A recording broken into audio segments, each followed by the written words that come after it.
He laughed over dinner, surrounded by other powerful men, and said he'd never marry a fat or dark-skinned woman.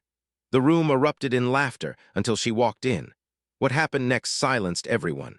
Watch until the end, you won't believe how it turned out. It was a Friday evening in one of the best restaurants in Manhattan. The place was famous for its perfect service, expensive wines, and quiet luxury. Soft music played in the background, and the smell of freshly baked bread filled the air. The staff moved quickly but carefully, preparing for another busy night. The owner, Zaria, was on the floor checking every detail herself. She tied on a white apron, adjusted a centerpiece, and made sure everything looked flawless. Even though she owned the restaurant, she often helped the team directly. Her employees respected her for that. She was a big, confident woman with warm skin and calm eyes. Her presence filled the room. She knew her job and expected the same from everyone around her. That night, one of the large tables near the window was booked for a group of very rich and powerful men. Among them sat Richard, a well-known billionaire whose face often appeared in financial magazines. He was tall, well-dressed, and carried himself like someone who always got his way. The staff whispered his name, nervous not to make a mistake. As the men drank and talked, their voices grew louder. They laughed carelessly, their expensive watches flashing under the light. The topic of their conversation turned personal. Richard leaned back in his chair and spoke louder than he should have. He told his friends what kind of women he liked: thin, young, elegant. He joked that he could never marry a woman who was fat or dark-skinned because, as he said, it just wasn't his type. The men laughed. A few looked uncomfortable, but no one stopped him. Zaria happened to be nearby, wearing her apron as she helped the servers with a late order. She heard every word. For a moment she froze, feeling a mix of anger and disbelief. But she stayed quiet, refusing to give him the satisfaction of a reaction. When one of the waiters was delayed, she decided to bring the wine herself. Richard barely glanced at her when she placed the bottle on the table. He waved a hand at the label, commented about the temperature, and made another remark about proper service. He thought she was just another waitress. His tone was dismissive, his voice full of the same arrogance that had filled his earlier conversation. Zaria didn't argue. She simply looked at him for a second, then turned and walked away. She removed her apron, straightened her posture, and returned to the dining room as herself, the owner. When the manager approached their table to check on the guests, he formally introduced her as Ms. Brooks, the founder and owner of the restaurant. The table went quiet. A few of the men lowered their eyes, suddenly unsure what to do. Richard's smile faded. He stared at her, realizing too late who she really was. The confidence in his expression cracked for the first time that night. Zaria gave a polite nod and moved on. The room slowly filled again with quiet conversation and the clink of glasses, but the atmosphere around that table had changed. For the rest of the evening, Richard barely touched his food. He couldn't stop thinking about the look in her eyes, steady, proud, and completely beyond his reach. The next morning, Richard sat in his glass-walled office high above Manhattan. From the windows, the city stretched endlessly below, orderly, predictable, efficient, just like his life had always been. Yet his thoughts kept returning to the restaurant from the night before, to the woman in the white apron who wasn't a waitress at all. He had read about her later that night when he couldn't sleep. Her name was Zaria Brooks, owner and head chef of Lumiere, one of the top-rated restaurants in the country. She had started as a line cook 15 years ago and built the place from the ground up. Every article described her as fearless, driven, and unshakably professional. The same woman he had dismissed without a glance. The more he read, the more uneasy he felt. At work, his assistants noticed his silence. Usually he stormed through meetings, demanding results and cutting anyone who hesitated. That day he barely spoke. He saw flashes of her calm face every time he tried to focus. The memory of his own voice, loud, arrogant, full of empty superiority, echoed in his head like static. By late afternoon, frustration turned into restlessness. He told his driver to take him back to Lumiere. He planned to leave a tip, maybe send flowers, something quick and impersonal that could erase the discomfort. But when he arrived, the restaurant wasn't open yet. The staff were inside preparing for the evening shift. Through the glass door, he saw her again, giving instructions to the team, her sleeves rolled up, her expression focused. She noticed him almost immediately. He raised a hand, unsure whether to go in, but she didn't react. She simply turned back to her employees and continued speaking. It wasn't rudeness, it was dismissal. The same kind he had shown her the night before. He stayed a few seconds longer, then walked away. That evening, his phone buzzed with messages from his circle. Someone had posted a short video online from the restaurant, him bragging about his preferences, the men laughing the moment Zaria was introduced. It spread quickly. News blogs and gossip sites loved the story. Billionaire insults black businesswoman, one headline read. His PR team called it an image crisis. He called it a mistake. But inside, he knew it was more than that. While his lawyers prepared statements, Zaria refused interviews. Her restaurant stayed open, and people filled every table. Instead of a scandal, the story had turned her into a symbol of quiet dignity. Customers said they came because they wanted to eat in a place where respect was part of the recipe. Richard's publicist told him to apologize on video. He practiced the lines in front of a mirror but couldn't finish them. Every version sounded fake. The next morning, instead of filming anything, he ordered his driver to take him to Lumiere again. This time he walked in through the back entrance, where deliveries came in. The kitchen was alive with motion, steam, metal, voices, the rhythm of knives on cutting boards. Zaria stood at the counter, checking a sauce. When she saw him, she didn't look surprised. He waited for her to say something, but she just kept working. The noise of the kitchen surrounded them. For the first time in years, Richard felt small. He didn't offer money, flowers, or excuses. He simply asked if he could help. She didn't answer right away. Then she pointed to a pile of unwashed greens and walked away. He spent the next hour rinsing lettuce, clumsy and out of place, the sleeves of his designer shirt rolled up. The staff watched in disbelief, whispering, but she said nothing. When the work was done, he left without a word, his hands red from the cold water and soap. Outside, the evening air was cool and sharp. For the first time, he understood that power meant nothing without respect, and respect couldn't be bought. He had built an empire on numbers, but standing there on the sidewalk, he realized how little those numbers meant compared to one moment of earned dignity. Somewhere behind him, the restaurant lights flickered on, and the city began to glow. He promised himself, quietly and without fanfare, that he would come back, not to prove something, but to learn. The next week, Richard kept his promise. He returned to Lumiere early one morning, before the doors opened and before the city fully woke. The air smelled of coffee and rain. Delivery trucks lined the street, and inside the kitchen, the staff were setting up for the day. When he walked in through the back entrance, everyone froze for a second, unsure what to do. He wasn't wearing a suit this time, just jeans, sneakers, and a plain gray shirt. He still looked out of place, but not like before. Zaria was checking inventory at the counter when she noticed him. She gave him one long look, unreadable as always, then pointed toward a stack of boxes filled with fresh vegetables. He understood it as permission. Without a word, he started unpacking the produce, separating good tomatoes from spoiled ones, counting lemons, washing herbs. The work was simple, repetitive, and strangely grounding. For a man used to giving orders, the rhythm of the kitchen was humbling. He learned how quickly a single mistake, burned sauce, wrong temperature, missed timing, could ruin hours of effort. The cooks moved around him with precision, each task connected to another like gears in a machine. They didn't treat him like a boss or a celebrity. At first, they barely acknowledged him at all. Only later, when they saw he kept showing up, did they start giving small nods, quiet signs of respect. Days turned into weeks. He arrived every morning, often before dawn, and stayed late after closing. He peeled potatoes, washed dishes, scrubbed counters, carried crates, and sometimes stood for hours learning to chop vegetables the right way. His hands, once used to sleek pens and conference tables, became rough and sore, yet there was a quiet satisfaction in the exhaustion. Sometimes, when the kitchen was calm, he caught glimpses of Zaria teaching a new cook. Her patience amazed him. She could correct mistakes without raising her voice, and people listened because they trusted her. She was strong, but not hard. When she smiled, even slightly, it changed the whole room.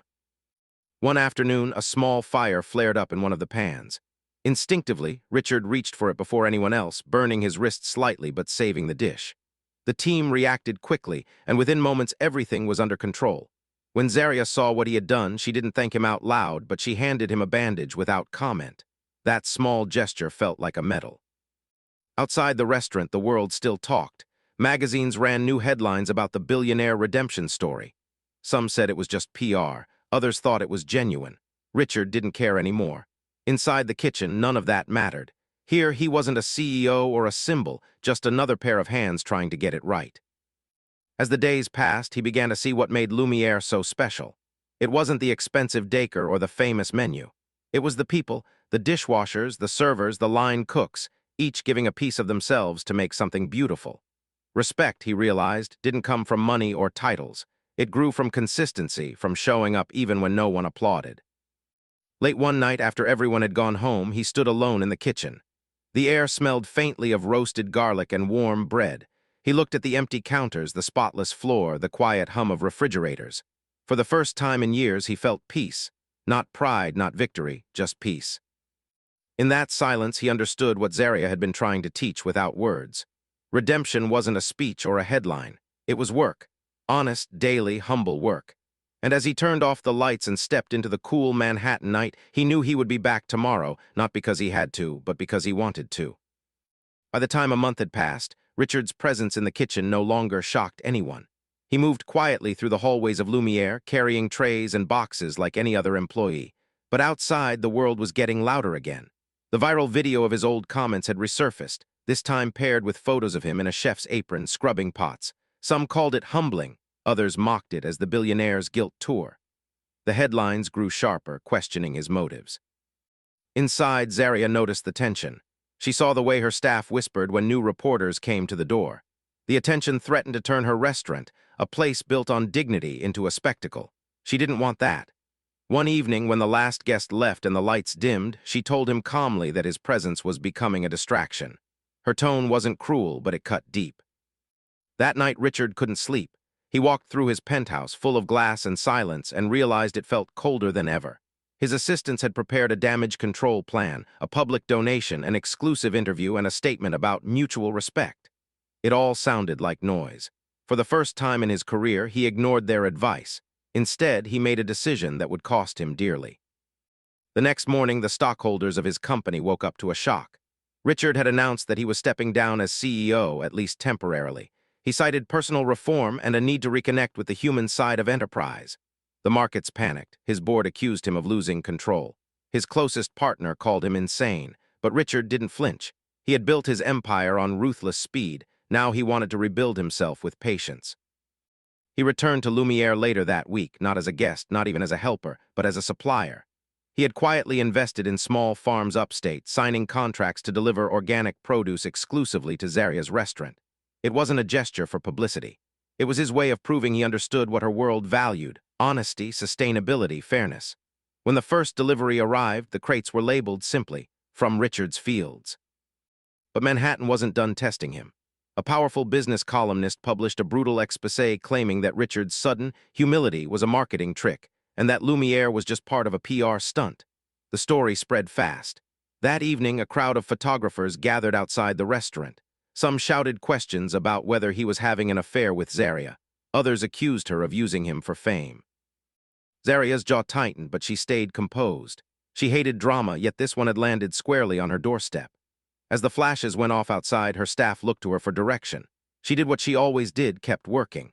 But when Richard arrived through the back entrance, she stopped him. For the first time, her calm eyes showed anger. She told him without raising her voice that she didn't need saving, and that if his chaos destroyed what she'd built, she would never forgive him.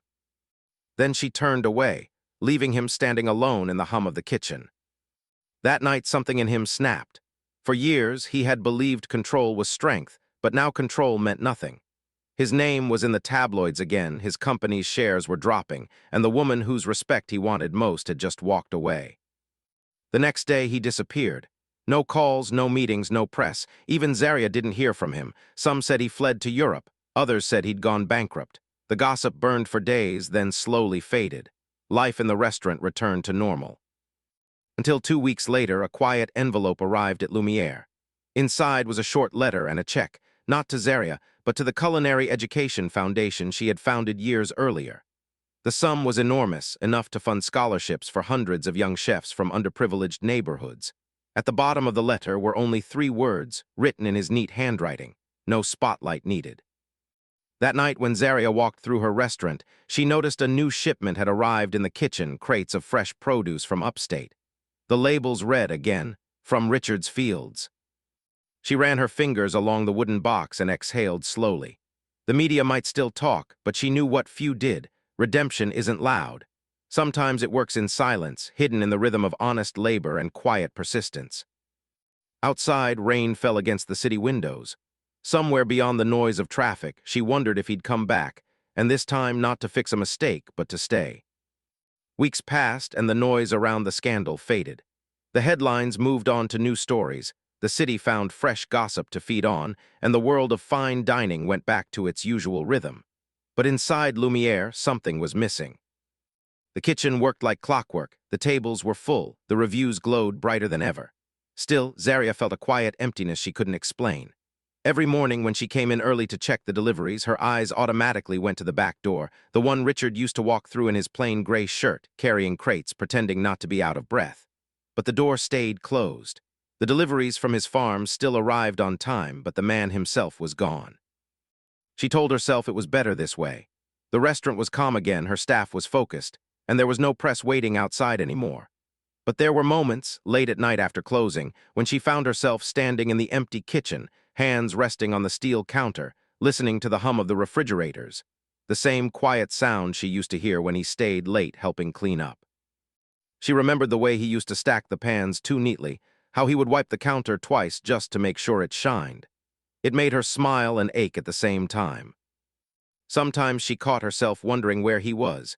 She had read a small article once, something about him leaving the city, about a new project in the countryside, a program for training young farmers. It sounded like him, the new version of him. The man who had learned to do more than sign checks. The man who had learned to listen. Her friends told her to forget him. They said he was trouble, a man who had tried to buy redemption. But she knew that wasn't true. She had seen him change, not through words, but through the way he worked beside her, tired, silent, and determined. He had made mistakes, yes, but there was truth in his effort. Business continued to grow. New investors called, famous chefs wanted to collaborate, magazines kept asking for interviews.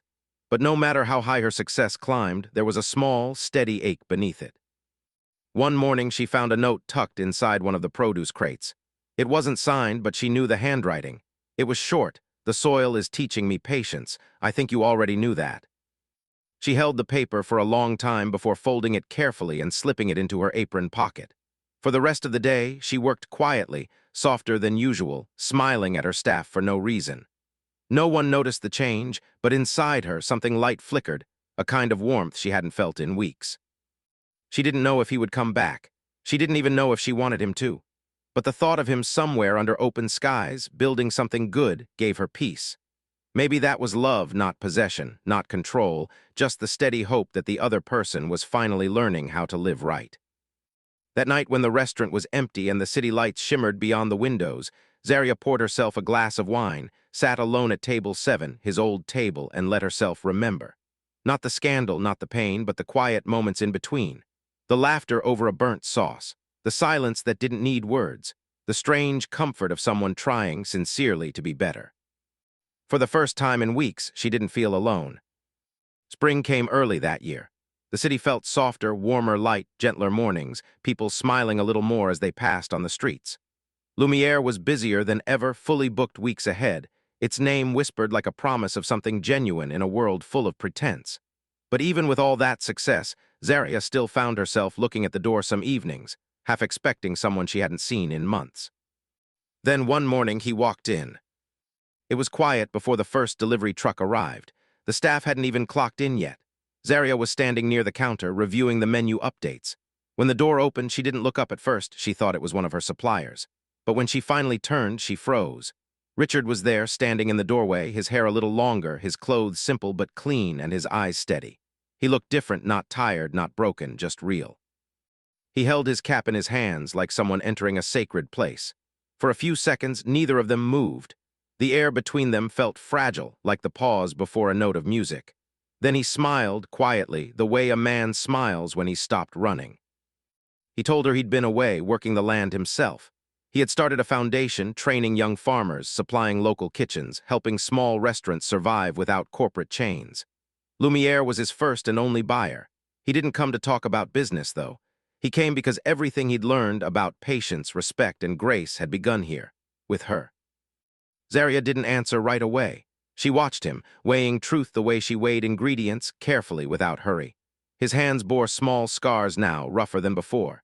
She reached out instinctively and brushed her thumb over a faded mark on his wrist. That simple touch broke whatever distance had been left between them. That evening, when the restaurant filled with guests, Richard didn't sit at a table. He tied on a plain apron and helped serve the house special roasted chicken with sweet corn and honey glaze, the dish they had perfected together months ago. The staff tried to hide their smiles, whispering to one another as they passed, but Zaria said nothing. She only watched him move through the room, steady and quiet, fitting perfectly into the rhythm of the place. Later, after closing, the two of them sat by the front window, the lights low, the hum of the city muffled outside. Richard took a small box from his pocket and placed it on the table. Inside was a simple gold ring, no diamonds, no excess, just a symbol of something earned. He didn't make a speech. He didn't need to. Zaria looked at it for a long moment, then at him. Her answer wasn't a word. It was the way she reached across the table and took his hand. Months later, the headlines returned, but this time they told a different story. Not about scandal, not about wealth, but about a partnership. A restaurant that trained dozens of new chefs each year. A farm that supplied honest food. Two people who had built something lasting together. On warm evenings, they sometimes stood outside Lumiere after everyone had gone home. The city lights shimmered on the glass, and laughter from the last guest still floated in the air. He would roll up his sleeves, she would lean on his shoulder, and for a moment they would both be quiet, not because there was nothing to say, but because everything that mattered had already been said in the way they'd chosen to live. Neither of them needed to prove anything anymore. They had built a different kind of empire, one rooted not in power but in kindness. And every morning when the first sunlight hit the kitchen floor, they stood side by side, the billionaire and the woman he once underestimated, ready to open the doors again and serve something that finally felt like love. I really hope you enjoyed this story. I'd love to hear what you think, what parts touched you, what moments surprised you, and what emotions stayed after the ending. Your feedback means a lot. It helps me grow and keeps these stories alive. If you liked this one, don't forget to leave a comment and tell me which scene stood out most to you. And if something didn't work, share that too. I'm always listening. I'll be back tomorrow with another powerful story, something heartfelt, unexpected, and real. So stay tuned, and thank you for being part of this journey.